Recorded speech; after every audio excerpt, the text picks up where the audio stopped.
Most people imagine London in the early 1600s as a city of proud stone buildings, dignified streets, and the confident rise of an empire preparing to dominate the world. But that comfortable picture dissolves the moment you step into the reality that Londoners themselves breathed every day. Because the truth is that one of the largest cities in Europe was not built of permanence at all, but of timber that creaked under weight, walls packed with straw and pitch, roofs tarred against rain, and entire neighborhoods stacked so tightly together that a single spark could travel through the city faster than a man could run. And the strange part, the part rarely mentioned in tidy history summaries, is that nearly everyone living there understood this danger perfectly, yet continued their routines as if fire were simply another background condition of life, like the smell of the Thames at low tide or the constant dampness that crept into clothing. Walk through the city at dawn, and you would immediately feel how crowded it truly was. Because London was not wide and open but compressed, its streets often barely wide enough for two carts to pass, the upper floors of houses leaning outward so far that neighbors could nearly shake hands from opposite windows. The wooden beams darkened by years of smoke drifting out of hundreds of hearths where cooking fires had already begun burning long before sunrise. The air itself carried layers of smell that no visitor could mistake. Charcoal smoke, horse sweat, damp wool cloaks, fish hauled upriver from the estuary, yeast rising in bakeries where men worked by candlelight long before the rest of the city stirred, and beneath all of it the slow rot of waste that had nowhere to go except the gutters running down the middle of the street. People often assume early modern cities were chaotic because no one understood cleanliness or planning. But that is not quite accurate. Londoners understood the dangers of fire, filth, and crowding with uncomfortable clarity, yet the system surrounding them, the pressure of trade, the shortage of space inside the old Roman walls, the relentless arrival of migrants seeking work, meant those dangers could never truly be reduced. A baker leaning into his oven might feel the dry heat blast against his face, while behind him sacks of flour waited dangerously close to open flame. And no one in the room would consider this unusual because every bakery in the city operated the same way.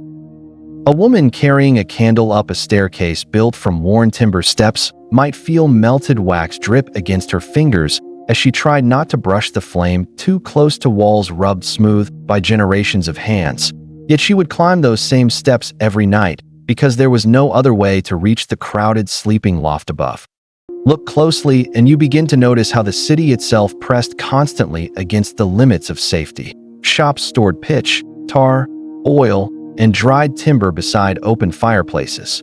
Blacksmiths hammered glowing metal within wooden workshops.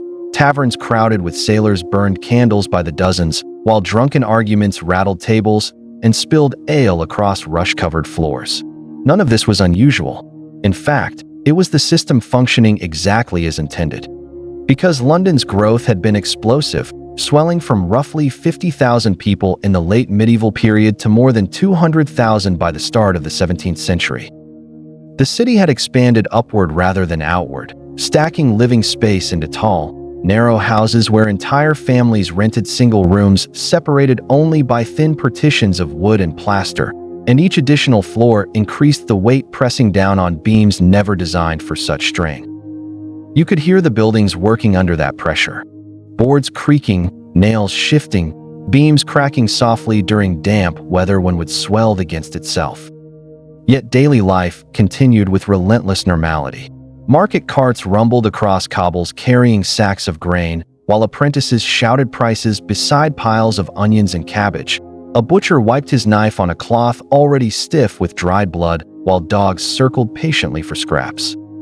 Because food had to be cooked, metal had to be shaped, candles had to be melted, bread had to be baked, and warmth had to be maintained during long winters when cold air slipped easily through the imperfect seams of wooden houses. London was not reckless, but it was trapped in a structure where danger accumulated faster than solutions could be built. That is the quiet truth beneath the myth of a rising capital. The city that merchants praised as the beating heart of English commerce was, at the same time, a dense wooden labyrinth where heat, smoke, and human bodies pressed together day and night. And every routine task, lighting a hearth, sealing a roof with tar, carrying a lantern through a narrow alley, added another invisible thread to a network of risk that stretched across the entire city, waiting patiently for a moment when the ordinary rhythm of life would tip, almost casually, into catastrophe. If you continued walking through London as the morning thickened into full daylight, the first thing you would begin to notice is that the city did not wake all at once, but rather in layers of noise and motion that stacked gradually upon each other, like the timber floors inside its crowded houses. Because before merchants opened their shutters and before wealthy residents stepped out into the streets, the laboring systems of the city had already been grinding forward for hours, and those systems, unseen by many visitors who later wrote polished descriptions of London's importance, were where the true strain of the city revealed itself most clearly.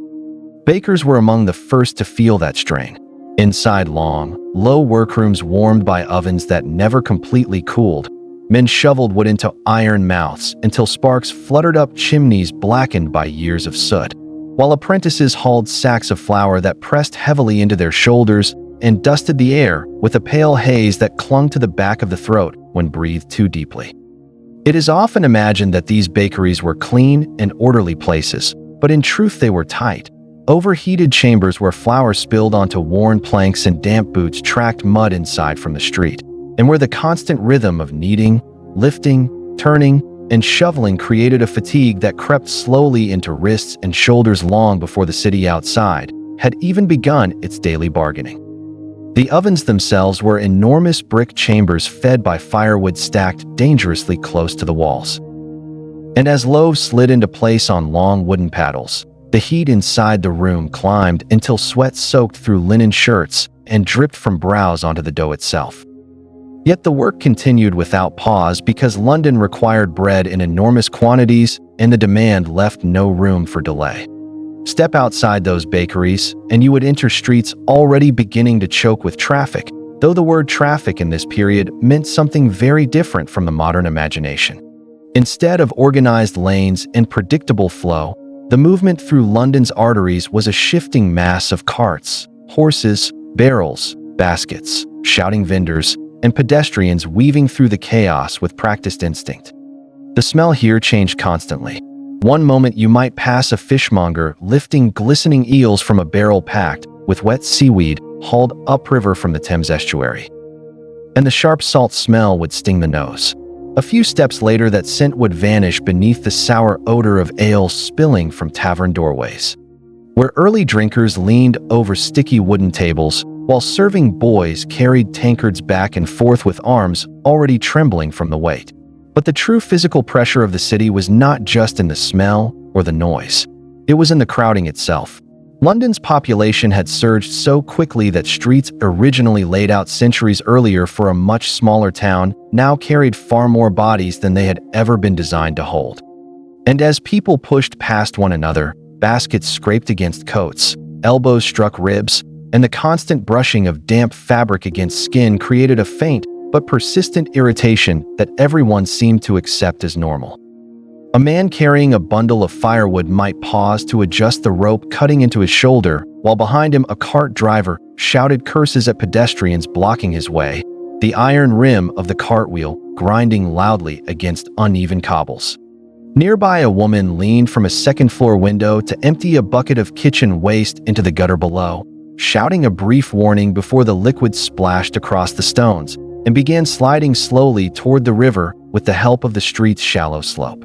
That gutter, little more than a shallow trench running along the center of many roads, served as the city's drainage system, and as the day warmed, the mixture of rainwater, food scraps, horse manure, and human waste produced a smell so strong that newcomers sometimes gagged the first time they encountered it. Yet the residents themselves rarely reacted. Their bodies had long ago adapted to the constant assault on the senses, and daily tasks pressed forward without hesitation. Blacksmiths worked their forges in open-fronted workshops where the clang of hammer against glowing metal rang out above the rumble of passing carts, and sparks leapt from anvils to land briefly on the wooden floors before being crushed under heavy boots. Not one person in those workshops believed they were acting recklessly. Fire was simply a tool. The danger was understood but tolerated. Because iron had to be shaped, nails had to be made, hinges had to be repaired, and the city's endless appetite for building and trade demanded that heat and flame remain present everywhere. Even children moving through the streets became part of this system of pressure. Apprentices darted through the crowd carrying messages between merchants, sometimes slipping on slick patches of mud where horses had passed moments earlier. While young water carriers balanced wooden buckets suspended from shoulder poles that bowed slightly under the weight, the sloshing liquid soaking into their clothes and chilling their backs in cold weather. Each of these small actions added another thread of strain to the living structure of the city. Because London did not operate through the comfort of wide spaces or controlled systems, but through dense repetition, step after step, task after task, flame after flame. And as midday approached, with ovens still burning, forges still glowing, candles still flickering in dim interior rooms where sunlight barely reached through narrow windows, the invisible tension within the city's wooden skeleton continued to build quietly, unnoticed by most of the people moving through its streets. Even though every creaking beam and every drifting ember was part of a slow accumulation that would one day reveal just how fragile the entire system had always been. By midday, the city had thickened into something closer to a living engine than a collection of streets, because the quiet labor that began before dawn had now collided with the full movement of merchants, servants, sailors, traders, and visitors pouring through London's gates. And it is at this hour that the myth of elegant early modern life collapses most completely under the physical truth of how the city actually functioned.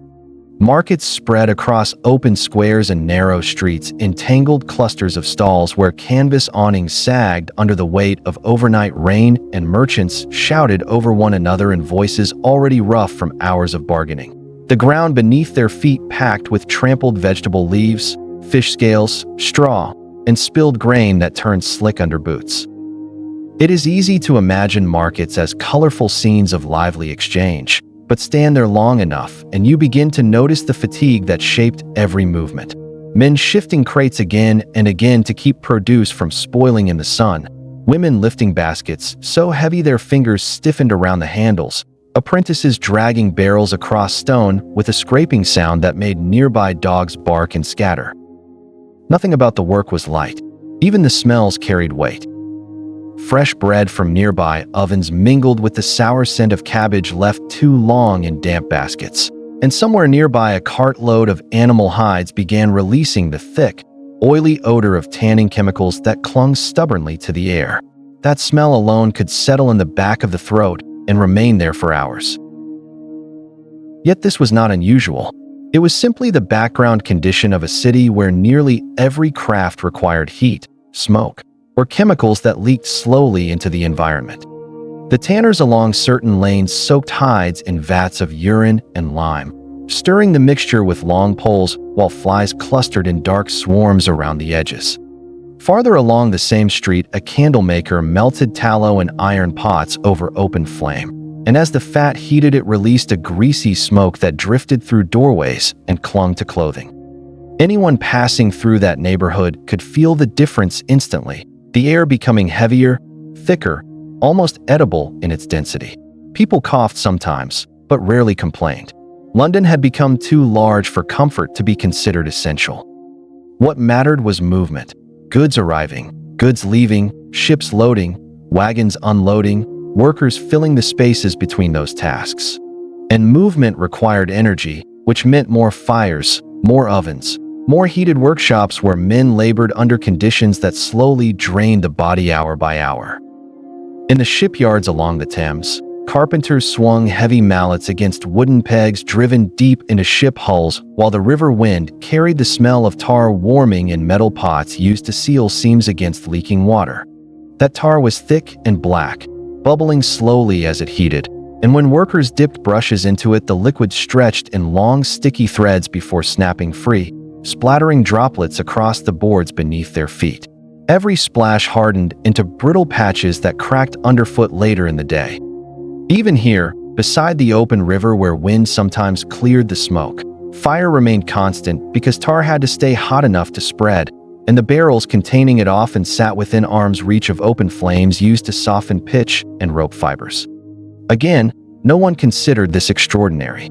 The entire maritime economy depended on it. Move back into the dense streets, and the sensation changed again. Heat gathered between buildings where sunlight struggled to reach the ground, and the crowd pressed inward as if the city itself were breathing slowly, drawing people closer together before pushing them outward again in uneven pulses of movement.